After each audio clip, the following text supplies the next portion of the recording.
आज हम कठपुतली जो पाठ है उसका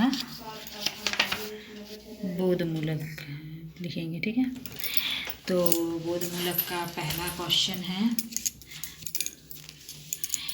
कठपुतली कविता का उद्देश्य लिखिए। ठीक है, तो इसका आंसर है, कठपुतली कविता का उद्देश्य यह है कि भवानी प्रसाद मिश्र जी ने इस कविता में कहा है कि कठपुतलियाँ जो मनुष्य के इशारों पर नाचने के लिए ही बनी होती है, उन्हें भी स्वतंत्रता चाहिए और स्वतंत्रता हमारे लिए कितनी महत्वपूर्ण है हमें एहसास कराना ही इस कविता का मूल उद्देश्य है। समझ में आया? कठपुतली स्वयं को अपने पाँव पर छोड़ देने के लिए क्यों कहती है? कठपुतली स्वयं को अपने पाँव पर छोड़ देने के लिए कहती है क्योंकि उसे स्वतंत्रता चाहिए थी। वो दूसरों के इशारों में नाच नाच कर थक चुकी थी, उसे खुद के पैरों में खड़ा होना था। ये कैसी इच्छा मेरे मन में जाएगी? पहली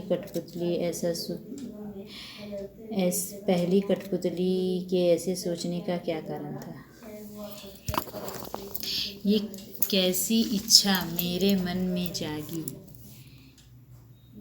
पहली कठपुतली के ऐसे सोचने का कारण यह था कि कठपुतली तो मनुष्य के इशारों पर नाचने के लिए बनी होती है, फिर भी मेरे मन में ये स्वतंत्र होने की इच्छा कैसे आई? यही कारण था।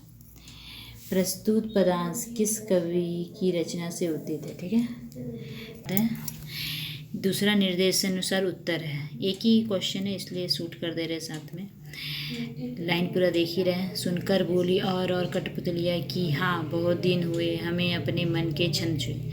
तो प्रस्तुत पदांश किस कवि की किस रचना से उद्धित है?